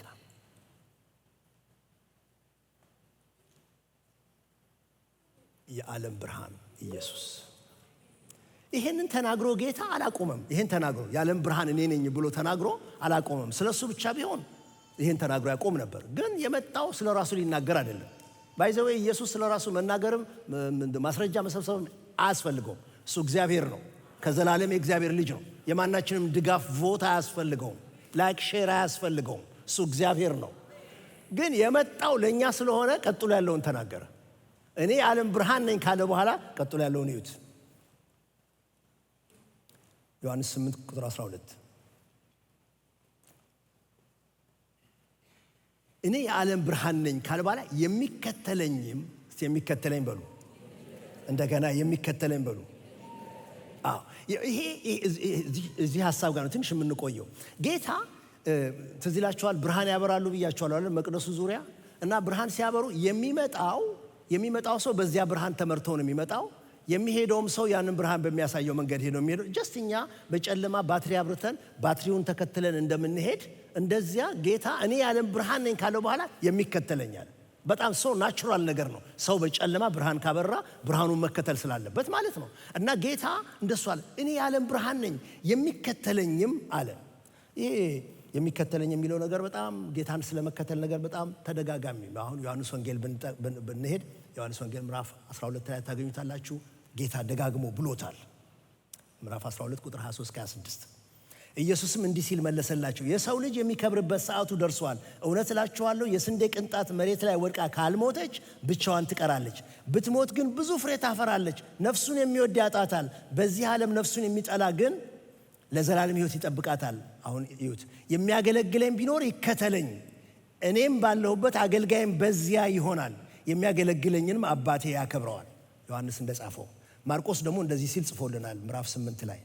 ከዚህ በኋላ ሕዝቡን ከደቀ መዛሙርቱ ጋር ወደ እርሱ ጠርቶ እንዲህ አላቸው፣ ሊከተለኝ የሚወድ ቢኖር ራሱን ይካድ፣ መስቀሉን ተሸክሞ ይከተለኝ።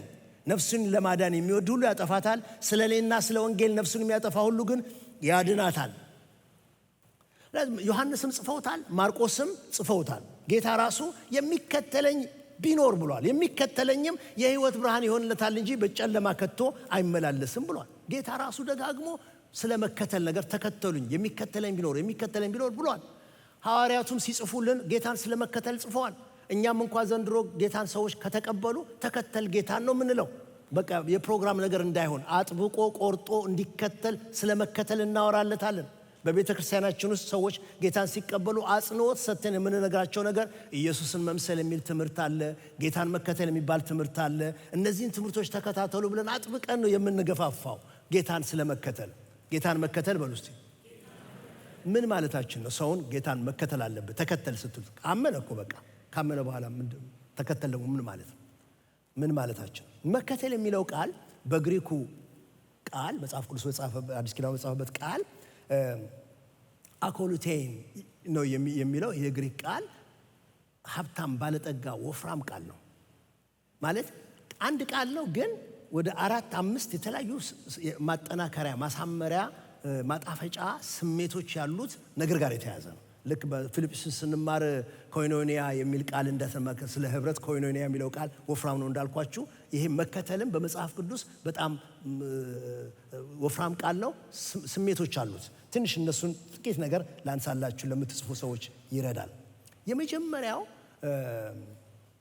አኮሉቴን መከተል የመጀመሪያው ሐሳብ ያለው ልክ ካፒቴን ወይም ጄኔራል የጦር መሪ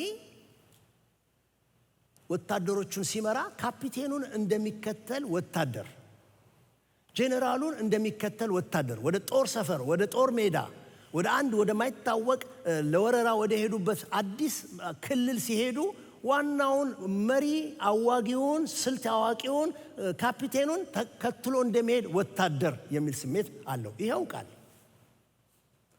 ልክ እንደኛ አይደለም። ክርስቲያኖችም እኮ ዋናው መሪያችን፣ ዋናው አዛዣችን፣ ጄኔራላችን ኢየሱስ ነው። እሱን ተከትለን እንድንሄድ ስለሚፈለግብን ማለት ነው። ወታደሩ የሚያውቀው እሱን ነው። ካርታው ያለው በጄኔራሉ እጅ ነው። ሬዲዮ ያለው እሱ ጋር ነው። ስንቁን የሚያዘው እሱ ነው። ስልቱን የሚወስነው እሱ ነው። ወታደሩ ጄኔራሉን እንደሚከተለው እንደዚያ አይነት ስሜት አለው። ሁለተኛው ደግሞ ስሜት ይኸው ቃል አኮሉቴን ጌታውን ለማገልገል ጌታው ባለበት የሚገኝ ባሪያን የሚል ስሜት አለው። የትም ቢሆን ጌታው በማንኛውም ጊዜ ቢሆን የጌታውን ፈቃድ ለመፈጸም አይኖቹን ወደ ጌታው እንደሚያደርግ፣ ጆሮውን ወደ ጌታው እንደሚያቀን፣ እንደሚያነሳ ሁሌ ሬዲ ሆኖ በተጠንቀቅ እንደሚገኝ እንደዚያ ባሪያ መከተል ማለት ነው። ይሄን አድርግ ሲሉት፣ ይሄን ተናገር ሲሉት ለማድረግ ለመናገር እንደሚከተል ባሪያ ማለት ነው። ሶስተኛው አኮሉቴን ከአስተማሪው አፍ የሚወጣውን ትምህርት እና ጥበብ ለመቀበል ጆሮውንም ልቡንም እንደሰጠ ተማሪ። እነዚህ በጣም የተለያዩ ትሬዶች ናቸው። ወታደር ምንለው ባሪያ ብለን የምናነሳው ወይም ደግሞ እዚህ ጋር አሁን የምናነሳው ተማሪ የሚለው እነዚህን ሁሉ ያቀፈ ነገር ነው። ክርስቲያኖች እንደዚህ ነን። አይኖቻችን ወደ ጌታ ናቸው። የሚለንን ለመስማት የሚለንን ለማድረግ እንደ ባሪያዎቹ አይኖቻችን ወደ እርሱ ናቸው። በየቀኑ ጆሮቻችን የሚከፈቱት ለትምህርቱ ነው፣ ለተግሳጹ ነው፣ ለጥበቡ ነው። ከእርሱ ዘንድ እንማር ዘንድ ተምረነው እሱን እየመሰል እንለወጥ ዘንድ የእኛስ ጆሮ የእኛስ ልብ እንደ ተማሪ ጆሮ እሱን አይደለም የሚሰማው። አራተኛውን ልበልና ልለፈው። አራተኛው በአንድ ከተማ ውስጥ እንደሚኖሩ ጥሩ ዜጋዎች ማለት ሕግ አክባሪዎቹ አይነት ማለት ነው። በሚኖሩበት ሀገር ለሚኖሩበት ምድር ሕግ ተገዝተው እንደሚኖሩ መልካም ዜጋዎች አይነት ነው። ስርዓቱን ደንቡን እንደሚከተሉት እንደዚያው ማለት ነው።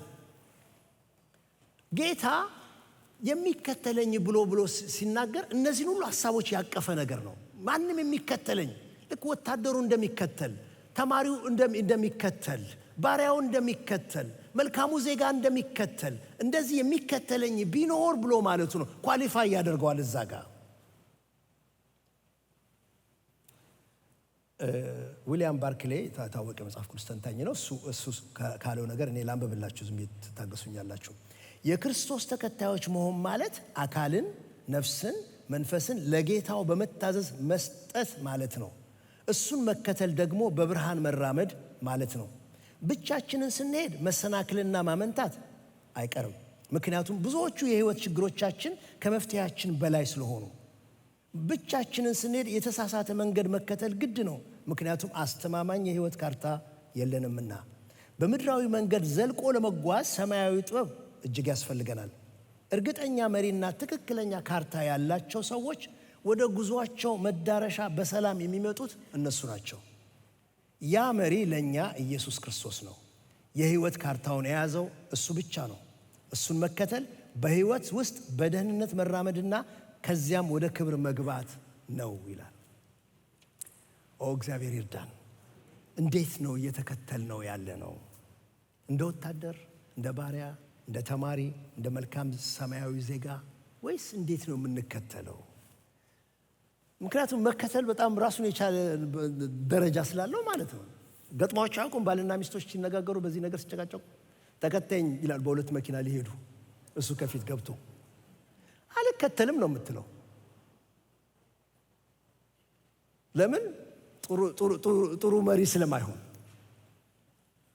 ወይም እሱ ደግሞ አልመራሽም ነው የሚለው፣ ምክንያቱም እሷ ጥሩ ተከታይ ስለማትሆን ብቻ ባልና ሚስቶቹ በዚህ ይጨቃጨቃሉ። እንዴት ተጨቃጭቃችሁ የምታውቁ እጃችሁን አንሱ አልልም። ትልቅ ነገር ነው መከተል፣ በጣም ትልቅ ነገር ስለሆነ ማለት ነው። ጌታ እንዴት ነው ጌታን እየተከተልን ያለ ነው? የእግዚአብሔር ቃል ሲናገር ስለ ኢየሱስ ግን ይሄ ችግር የለብንም። ነፍሳችንን ሰጥተን መከተል እንችላለን። ሁለንተናችንን ሰጥተን ልንከተል እንችላለን። አንዴ ጴጥሮስ እንደሱ ቃል እኛ ያለንን ነገር ሁሉ ሰጥተን ተከተልን፣ እንግዲህ ምን እናገኝ ይሆን አሉት። ባይዘው ያላችሁን ሰጥታችሁ ከሆነ የተከተላችሁኝ በዚህ ምድር 100 እጥፍ በሰማይ የዘላለም ሕይወት ታገኛላችሁ አላቸው። አትከስርም። የሚከተለኝ አለ አይከስርም። የእግዚአብሔር ስም ብሩክ ይሁን። የጌታ ስም ብሩክ ይሁን። እኔ የዓለም ብርሃን ነኝ ካለ በኋላ የሚከተለኝም አለ። ግን ስንከተለው በሙሉ መሰጠት፣ እንደ ወታደሩ፣ እንደ ተማሪው፣ እንደ ባሪያው፣ እንደ ሰማያዊ ዜጋው እንድንከተለው የሚከተለኝም አለ። ዮሐንስ ወንጌል ምዕራፍ 21 ቁጥር 21 እስከ 22 ድረስ የዮሐንስ ወንጌል የመጨረሻው ምዕራፍ ነው። ምዕራፍ 21 ቁጥር 21 እስከ 22 እንደዚህ የሚል ጥቅስ ታገኛላችሁ። በደም ስሙት። ጴጥሮስም ባየው ጊዜ ጌታ ሆይ እርሱስ ብሎ ጠየቀ። ኢየሱስም እስክመለስ ድረስ በሕይወት እንዲኖር ብፈልግ እንኳ አንተ ምን ቸገረህ? ቀጥሎስ ምን ይላል? አንተ ራስህ ተከተለኝ ማለት ምን ነው? ጌታ ከደቀ መዛሙርቶቹ ጋር እየሄደ እያለ ጴጥሮስ ድንገት አንዳንዴ ዞር በሉ ያሰኛችሁ የለም። ዞር ብሎ ሲያይ ጌታ ይወደው የነበረ በጌታ ደረት ላይ ተጠግቶ ሁል ጊዜ ከጌታ ስር የማይጠፋ አንድ የተወደደ ደቀ መዝሙር አለ። እሱን አየው እና ወዲያው ለጌታ ባይዘው ኢየሱስ አለው። ልክ እንደዚህ ነው ብሎ ሲለው ጌታ ምን አለው? ጌታ ሆይ እርሱስ ብሎ ጠየቀ። ኢየሱስም እስክመለስ ድረስ በሕይወት እንዲኖር ቢፈልግ እንኳ አንተ ምን ቸገረ? እኔ እሱ እስከመለስ ድረስ እድሜ ባጠግበው አንተ ዋት ዱ ዩ ማይንድ? ለምንድን ነው አንተ የምትቸገረው? ማይንድ ዩር ቢዝነስ፣ አንተ ተከተለኝ። የጌታ መልእክት ነው። ጌታ በምንም ነገር ውስጥ ልንሆን እንችላለን። የሚናገርሽ ያለው የሚናገረኝ ያለው ዛሬ ለእኛ የሚናገረን ነገር ተከተለኝ፣ ሌላውን ነገር ተወው። አንዳንድ ጊዜ የሰው ነገር ይወስደናል፣ ያስወጣናል ከግቢ።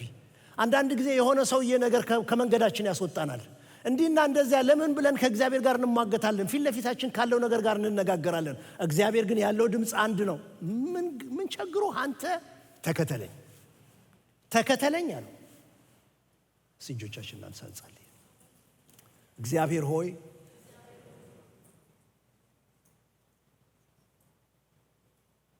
የዘላለም አምላክ እግዚአብሔር ሆይ በጌታ በኢየሱስ ክርስቶስ ስም ጸልያለሁ።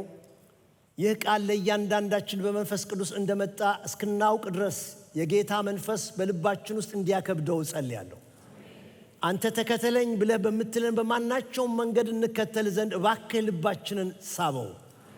እርሱ ኢየሱስ ክርስቶስ እስከ መስቀል ሞት ድረስ ሐሳብህን እንደተከተለ ፈቃድህ ትሁን እያለ እንደሄደ ጌታ እግዚአብሔር ሆይ እኛም በማናቸውም መንገድ ልብ ልንለው የሚገባን አንተን መከተል ብቻ እንደሆነ እንድናውቅ እባክህ እርዳን። ወደ ግራ ወደ ቀኝ የሚጎትቱን የምንሰማቸው ነገሮች ከመስመርህ እንዳያስወጡን፣ ካንተ ኋላ ከመሮጥ እንዳያስቀሩን አቤቱ ልባችንን ባንተ ላይ አጽናልን። ዓይናችንን ወደ አንተ አቅናልን። ጆሮአችንን ላንተ ብቻ ክፈትልን። ጌታ ሆይ አንተ ተከተለኝ ያልከንን ያንን የጥሪ ድምፅ ሁልጊዜ በልቦናችን አሰማን። ጌታ ያባርካችሁ። ወደ መጨረሻው ቁጥር ይገባል ነው። አሁን እንግዲህ እኔ ዓለም ብርሃን ነኝ የሚከተለኝም ብሎ ስለመከተል ከተናገረ በኋላ እንደዚህ እንድንከተለው ጌታ ከፈለገ በኋላ ምን እናገኝ ይሆን የሚለው ጥያቄ ይመጣልናል። ሶስተኛው ነጥቤ የሕይወት ብርሃን ይሆንለታል እንጂ ከቶ በጨለማ አይመላለስም የሚለው ክፍል ነው። የሕይወት ብርሃን ይሆንለታል እንጂ ከቶ በጨለማ አይመላለስም። የሕይወት ብርሃን የምትለው እዚህ ጋር የምታዩት ቃል የዓለም ብርሃን እኔ ነኝ የሚከተለኝ የሕይወት ብርሃን የሚለው ቃል፣ ሁለቱ ቃል የሕይወት ብርሃን የሚለው ቃል ሁለት ፊት ነው ያለው። በግሪኩ ቋንቋ ሁለት ፊት ነው ያለው ትርጉሙ። በአንድ በኩል ራሱ ብርሃን የሆነ ሕይወትን የሚሰጥ ብርሃን የሆነ ራሱ ብርሃን የሆነ ማለት ነው ስለ ራሱ ሲናገር፣ በሌላ በኩል ግን ደግሞ እሱን ለሚያገኙ የሚሰጣቸውን ብርሃን፣ እሱን ለሚያገኙ የሚያካፍላቸውን የህይወት ብርሃን የሚናገር ነገር ነው። ሁለት ፊት ያለው ቃል ነው። ይሄ ደግሞ ከዮሐንስ ወንጌል ትምህርት ጋር የሚስማማ ነው። ዮሐንስ ወንጌል ምዕራፍ 1 ቁጥር 1 እስከ 5 ድረስ አንደኛውን ፊት ይነግረናል። እርሱ ራሱ የብርሃን ምንጭ፣ ብርሃን የህይወት ምንጭ፣ ህይወት እንደሆነ የሚናገርበት ክፍል ማለት ነው። ዮሐንስ ወንጌል ምዕራፍ 1 ቁጥር 1 እስከ 5 በመጀመሪያ ቃል ነበር፣ ቃልም ከእግዚአብሔር ጋር ነበረ፣ ቃልም እግዚአብሔር ነበረ፣ እርሱም በመጀመሪያ ከእግዚአብሔር ጋር ነበረ።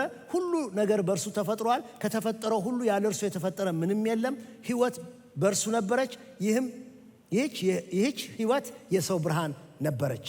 ብርሃን በጨለማ ያበራል፣ ጨለማም አላሸነፈውም ብሎ ይናገራል። ራሱ ብርሃን እንደሆነ ከእግዚአብሔር ዘንድ እንደመጣ ማንም ሊያየው በማይችል ብርሃን ውስጥ ይኖራል እግዚአብሔር። አለም ጢሞቴዎስ እንደሚናገረን ማንም ሊያየው በማይችል ብርሃን እግዚአብሔር ለዘላለም ይኖራል። እዚያ ውስጥ የነበረ ብርሃን የሆነ እርሱ እንደሆነ፣ ሁሉ ነገር በእርሱ እንደተፈጠረ፣ ከእግዚአብሔር ጋር እንደነበረ፣ ከእግዚአብሔር ዘንድ ወጥቶ እንደመጣ ይነግረናል። ለሰው ህይወትን የሰጠ የተባለበትን እስትንፋስ የሰጠ ያንን ብርሃን እሱ እንደሆነ ይናገራል። ደግሞ ምዕራፍ 1 ቁጥር 9 እስከ 11 ደግሞ ብትዘልቁ ሁለተኛውን ፊት ይነግረናል። ሁለተኛውም ፊት ለሰውም ሁሉ ብርሃን ሰጪ የሆነውን እውነተኛው ብርሃን ወደ ዓለም እየመጣ ነበር ብሎ ይናገራል። አሁን ሁለተኛው መልኩ ነው። ይሄ የመጣው ስለ እርሱ ሳይሆን የመጣው ስለ ሌሎቹ እንደሆነ ለእነሱ ብርሃን ሊሰጥ፣ ለሰው ሁሉ ብርሃን፣ የልብ ብርሃን፣ የመንፈስ ብርሃን፣ የአስተውሎት ብርሃን ሰጪ ሆኖ የመጣው የዓለም ብርሃን እሱ ነበር ይላል። ግን የሚገርመው ነገር እርሱ በዓለም ውስጥ ነበረ፣ ዓለም የተፈጠረው በእርሱ ቢሆንም እንኳ ዓለም አላወቀውም። የሚገርም ነገር ነው። ፍጥረቱን አይቶ ዓለም አላወቀውም። ግን ደግሞ እሱ ሲመጣ ደግሞ ወደ ራሱ ወገኖች መጣ፣ የገዛ ወገኖችም አልተቀበሉትም ይላል። ወደ ገዛ ወገኖቹ ወደ አይሁዶች መጣ፣ ወስደው ነው የሰቀሉት። ግን ደግሞ ስጋ ለብሶ ነው የመጣው፣ ወደኛ መጣ ማለት ነው። ወደ ሰው ልጆች መጣ ማለት ነው። አልተቀበሉትም ብሎ ይናገራል። እና ይሄ የህይወት ብርሃን፣ እኔ የዓለም ብርሃን ነኝ፣ የሚከተለኝም የህይወት ብርሃን ይሆንለታል። ምን ማለት ነው? የህይወት ብርሃን ይሆንለታል ማለት የህይወት ብርሃን ይሆንለታል ማለት ከውስጥ መለወጥ፣ ከውስጥ እንደገና መወለድ፣ እግዚአብሔርንና እግዚአብሔር የላከውን እንድናይ ስንሆን በውስጣችን አዲስ ፍጥረት መሆንን ስለሚያመጣ ማለት ነው። የዮሐንስ ወንጌል ምዕራፍ 12 ላይ አንድ ጥቅስ ታገኛላችሁ። የዮሐንስ ወንጌል ምዕራፍ 12 ቁጥር 35 እስከ 36 ኢየሱስም እንዲህ ሲል ተናገራቸው ይልና ከእንግዲህ ለጥቂት ጊዜ ብርሃን አለላችሁ፣ ጨለማ ሳይመጣባችሁ ብርሃን ሳለላችሁ ተመላለሱ። በጨለማ የሚመላለስ ወዴት እንደሚሄድ አያውቅም። የብርሃን ልጆች እንድትሆኑ ብርሃን ሳለላችሁ በዚህ ብርሃን እመኑ። የፈለኩት ነው። የብርሃን ልጆች ለመሆን ምንድነው የሚያስፈልገው? በዚህ ቃል መሰረት በብርሃኑ ማመን ነው። ስለዚህ ይህ የህይወት ብርሃን ይሆንለታል ሲል ምን ማለት ነው? የህይወት ብርሃን ወደ እርሱ ሲመጣ፣ የህይወት ብርሃን ሲሰበክ፣ የህይወት ብርሃን ሲቀርበው፣ በብርሃኑ ሲያምን ወዲያው ሰውየው በጨለማ ከሚኖርበት የጨለማ ዓለም፣ በጨለማ ካለበት የጨለማ ልብ፣ በጨለማ ከተያዘበት የጨለማ አእምሮ፣ በጨለማ ስራ ቢዚ ከሆነበት ነገር ውስጥ በሚያስደንቅ ዳግም ልደት፣ በሚያስደንቅ አሰራር የማን ልጅ ይሆናል? የብርሃን ልጅ ይሆናል። የብርሃን ልጆች ነን በሉ እስቲ እንደገና በሉት። የብርሃን ልጆች የሆንበት መንገድ በእኛ ስራ አይደለም። ማንም በእኛ ላይ ትእዛዝ ስላወጣ አይደለም። ወንጌልን ሰምተን ባመንን ጊዜ ግን ያ የወንጌል ብርሃን፣ ያ የክብሩ ወንጌል ብርሃን ግን በውስጣችን ዳግም መወለድን፣ እንደገና መለወጥን ስለሚሰራ ኢሚዲየትሊ ትራንስፈርድ ነው የምንሆነው፣ ትራንስፎርምድ ነው የምንሆነው። የብርሃን ልጆች ሆነን እንገባለን። እግዚአብሔር የተመሰገነ ይሁን። ይሄ አስደናቂ ነገር ነው። እኔ የዓለም ብርሃን ነኝ፣ የሚከተለኝ በውስጡ እንዲህ አይነት ለውጥ ይሆንለታል። ከውስጥ የብርሃን ልጅ ይሆናል። ምክንያቱም የሚያምነው እኔም ብቻ ሳይሆን የላከኝንም ስለሚያምን የብርሃን ልጅ ይሆናል። ግን ደግሞ አንድ በውጪ ደግሞ የሚታይ ነገር ደግሞ ጌታ ይናገራል። በጨለማ አይመላለስም። በጨለማ አይመላለስም። ብርሃን ይሆንለታል እንጂ ከቶ በጨለማ አይመላለስም። ይሄ በጨለማ አይመላለስም የሚለው ወይም በብርሃን ይመላለሳል የሚለው ስለ ዎኪንግ ነው የሚናገረው፣ ስለ መመላለስ ነው የሚናገረው። እሱ በውጭ ሰዎች ኦብዘርቭ የሚያደርጉት ነገር ማለት ነው። ቅድም ያወራሁት ውስጥ ነው ያለው። ይሄኛው ግን የውጭ ሰው እንኳን ሊያየው የሚችል እኔም ራሴን አኗኗር ላየው የሚችል የውጭ በኩል የሚታይ ነገር የተለወጠው ህይወት ማለት ነው። ዮሐንስ ወንጌል ምዕራፍ 12 ላይ ታገኙታላችሁ። ዮሐንስ ወንጌል ምዕራፍ 12 ቁጥር 44 እስከ 46 ከዚያም ኢየሱስ ድምፁን ከፍ አድርጎ ማንም በእኔ ቢያምን በእኔ ብቻ ሳይሆን በላከኝ ማመኑ ነው። እኔንም የሚያይ የላከኝን ያያል። በእኔ የሚያምን በጨለማ እንዳይኖር ብርሃን ሆኜ ወደ ዓለም መጥቻለሁ። በጣም ጮሆ ነው የተናገረው። እዚህ ዮሐንስ ወንጌል ምዕራፍ 12 ላይ ክፍሉን ታገኙታላችሁ። ከነሱ ጋር እየተነጋገረ እያለ ትልቅ ነጎድጓድ ሰሙ። ከነጎድጓድ ውስጥ ድምፅ ነበረው። ያን ድምፅ ያመጣው ግን ጌታ ራሱ ነፍሴ ተጨንቃለች ብሎ ወደ አባቱ ሲጸልይ ትልቅ ነጎድጓድ ድምፅ ሰማ። በነጎድጓዱ ድምፅ ውስጥ ግን አከብረዋለሁ የሚል ድምፅ ነው። ያኔ እነሱ በሙሉ አረ መልአክ አናገረው ምናምን ማለት ሲጀምሩ ኖ ይሄ ስለ እኔ አይደለም ስለ እናንተ የመጣ ነው። ከዚያም ኢየሱስ ድምፁን ከፍ አድርጎ እንዲህ አለ፣ ማንም በእኔ ቢያምን በእኔ ብቻ ሳይሆን በላከኝ ማመኑ ነው። እኔንም የሚያይ የላከኝን ያምን። የትኛው አስተማሪ ነው እንደዚህ ማለት የቻለ? የትኛው ፈላስፋ ነው እንደዚህ ያለ? የትኛው ታምር ሰሪ ነው ይሄን ማድረግ የቻለ? ወገኖች ሆይ እንደዚህ አይነት ፍርጥ ያለ ክሌም ያለው ጌታ ብቻ ነው። እኔን ያየ አባቴን ያያል፣ እግዚአብሔርን ያያል ያለ እሱ ብቻ ነው። በእኔ የሚያምን በጨለማ እንዳይኖር፣ በእኔ የሚያምን በጨለማ እንዳይመላለስ ብርሃን ሆኜ ወደ ዓለም መጥቻለሁ።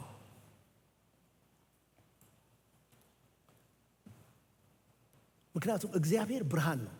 አንደኛ ዮሐንስ መልእክት ምዕራፍ 1 እንደምናገኘው እግዚአብሔር ብርሃን ነው፣ ጨለማ በእርሱ ዘንድ የለም። ከእግዚአብሔር ጋር ህብረት አለን የምንል ከሆነ እኛም በብርሃን ስንመላለስ ነው። እሱ በብርሃን እንዳለ እኛም በብርሃን ከእሱ ጋር ስንመላለስ ህብረት አለን ማለት ነው። ይሄ ከውጭ የሚታይ ነገር ነው። ይሄ የውጭው ኑሯችንን የሚመለከት ነገር ነው። ቀድሞ በጨለማ ዓለም ውስጥ እንዳንኖር ክርስቶስ ሊያበራልን ወደ እኛ መጣ። ከዚያ በኋላ ኖ ሞር ዳርክነስ፣ ጨለማ የለም። ምክንያቱም የብርሃን ልጆች ሆነን ስለሆነ ዳግም የምንወለደው ከእርሱ ጋር ህብረት ስላለን ኑሯችን በጨለማ ውስጥ ካለው ስራ ጋር ይጣረሳል። የልባችን ፍላጎት በጨለማ ከያዘው ልብ ጋር ይለያያል። የአእምሯችን ሐሳብ ጨለማ ከሸፈነው ሐሳብ ጋር ይለያያል። መጣች እባክሽን ደግሞ አትደብረን ብለው እነዛ ሰዎች የሚሄዱ ከሆነ የማያምኑት ሰዎች ጥለውሽ የሚሄዱ ከሆነ ወንጌል ከሆነ ችግራቸው፣ መንፈሳዊው ነገር ከሆነ ችግራቸው፣ ነገሩ እሱ ነው። በቃ ነገሩ እሱ ነው። ብርሃን ከጨለማ ጋር ግንኙነት ስለሌለው ማለት ነው። እና ብርሃን ይሆንለታል፣ በጨለማ ከቶ አይመላለስም የሚለው የውጪው ህይወታችን ኑሯችን በጨለማ እንዳለው ስለማይሆን ማለት ነው። ሄኖክ አካሄዱን ከእግዚአብሔር ጋር አደረገ ይለናል አይደል? ዘፍጥረት ምዕራፍ 5 ሄኖክ አካሄዱን ከእግዚአብሔር ጋር አደረገ። እግዚአብሔር ስለወሰደው አልተገኘም። እንደውም የዕብራውያን ጸሐፊ ደግሞ ሳይወሰድ እግዚአብሔርን ደስ አሰኝቷል እንዳሰኘ ተመስክሮለታልና ብሎ ደግሞ ይናገራል።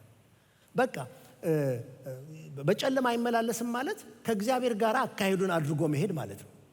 በጨለማ አይመላለስም ማለት እግዚአብሔር ሲያዝን የምናዝንበት፣ እግዚአብሔር ሲደሰት የምንደሰትበት፣ እግዚአብሔር ሲሰራ አብረን የምንሰራበት፣ እግዚአብሔር ሲለይ እኛም አብረን የምንለይበት፣ ከእግዚአብሔር ጋር ኢንስቴፕ የምንሆንበት፣ አብረን የምንራመድበት ህይወት ማለት ነው። ጌታ ይህንን ያብዛልን። እንትን ብዬበት አውቃለሁ፣ ወደኋላ ተንቀራፍፌበት አውቃለሁ። ልቤ አመንትቶ ያውቃል። ግን ጥሪው እሱ ነው። ጥሪው ከእሱ ጋር ኢንስቴፕ እንድሆን ነው። ሲሄድ እንድሄድ፣ ስቀመጥ እንድቀመጥ፣ ሲያዝን የኔም ልብ እንዲያዝን፣ ሲደሰት ሐሴት ሲያደርግ እኔም አብሬ ሐሴት እንዳደርግ እንድደሰት፣ እሱ ሁለንተናውን በሚሰጥበት እኔም ሁለንተናዬን እንድሰጥ፣ እሱ ነው በመንፈስ መመላለስ ማለት።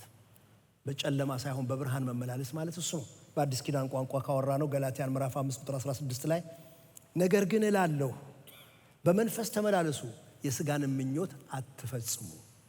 በመንፈስ መመላለስ ማለት እሱ ነው። በእግዚአብሔር መንፈስ ፈቃድ፣ በእግዚአብሔር ቃል ብርሃን መሄድ መመላለስ ማለት ነው። ታሪኩን በዚህ ላይ ተጠቃለላችሁ። እንትኑ ግምጃ ቤት ውስጥ ነበር አይደለም ጌታ ይሄን የተናገረው በመቅደስ ሲያስተምር በግምጃ ቤት ይላል ዮሐንስ ወንጌል ምዕራፍ 8 ቁጥር 20 ላይ በግምጃ ቤት አጠገብ ሳለ ነው ጌታ ነገሩን የተናገረው።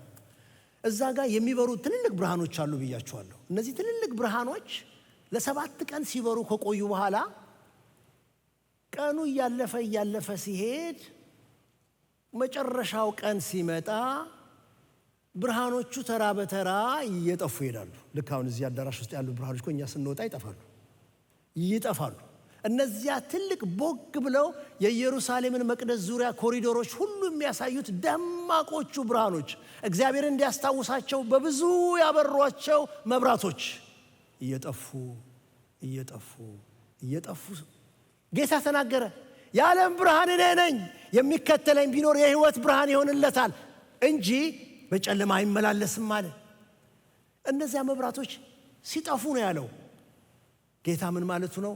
የማይጠፋ መብራት እኔ ነኝ፣ ለዘላለም የሚሆን ብርሃን እኔ ነኝ፣ የሚያዛልቅ ብርሃን እኔ ነኝ ነው የሚለን።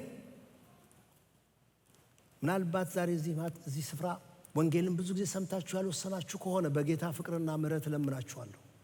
ዘላቂ ብርሃን ኢየሱስ ክርስቶስ ብቻ ነው። ለጥቂት ምዕራፍ ሳይሆን እስከ ዘላለም የሚያበራ ብርሃን ኢየሱስ ክርስቶስ ብቻ ነው። ሰው በውስጡ ዳግም እንዲወለድ ሕይወቱ እንዲለወጥለት የመጣ ብርሃን ኢየሱስ ነው። ሰው በውጭ አካሄዱ ደግሞ እንደ ብርሃን ልጅ እንዲኖር እንዲመላለስ የሚያደርገው ብርሃን ኢየሱስ ክርስቶስ ነው። የሚከተለኝ ቢኖር የሕይወት ብርሃን ይሆንለታል የሚለውን ተስፋ ለመቀበል ልባችሁን ክፈቱ፣ መንፈስህን ፍቀድለት፣ ተቀበለው የሚል ልብህን የሚነካው የእግዚአብሔር ጸጋ ካለ የሚነካ ውስጣዊ ነገር ካለ ያ የእግዚአብሔር መንፈስ ና እያለህ ነው፣ ነይ እያለሽ ነው፣ ወስን፣ ተከተለኝ እያለ ነው። ፍቀድለት። ጌታ የተመሰገነ ይሁን። እናንተ ቅዱሳን በእግዚአብሔር ቤት ያላችሁ የእግዚአብሔር ልጆች ይህ ብርሃን ይወጣላችሁ፣ ሐሴት አድርጉ። ዛሬ አመስግነን እንድንጨርስ ነው የምፈልገው። በዚህ በጨለማ ዓለም ውስጥ ሳለን ብርሃን ለኛ ወጥቷል። በዚህ ጨለማ ውስጥ ሳለን በጨለማ እንዳንመላለስ ኢየሱስ ክርስቶስ ለዓለም ሁሉ የሚያበራ ብርሃን የፊቱን ብርሃን ወደኛ አብርቷል። እግዚአብሔር ይመስገን። ስንሄድ ሄደን የምንገባበት ከተማ ደግሞ ራእይ ምዕራፍ 21 ላይ እንደሚናገረው ሄደን የምንገባበት ከተማ ለከተማይቱም የእግዚአብሔር ክብር ስለሚያበራላት መብራቷን በጉ ስለሆነ ፀሐይ ወይም ጨረቃ እንዲያበሩላት አያስፈልጋትም። አሕዛብ በብርሃኗ ይመላለሳሉ፣ የምድር ነገሥታትም ክብራቸውን ወደ እርሷ ያመጣሉ። በዚያ ሌሊት ስለሌለ ደጆቿ በቀን አይዘጉም። የአሕዛብን ክብርና ግርማ ወደ እርሷ ያመጣሉ። ለበጉም በሆነው በሕይወት መጽሐፍ ከተጻፉት በቀር ጸያፍ ነገር ሁሉ ርኩሰትና ውሸት የሚያደርግ ወደ እርሷ ከቶ አይገባም ብሎ ይናገራል። ራሱ ወደሚያበራበት ከተማ እንሄዳለን። ራሱ ብርሃን ወደሚሆንበት ከተማ እንሄዳለን ወገኖች።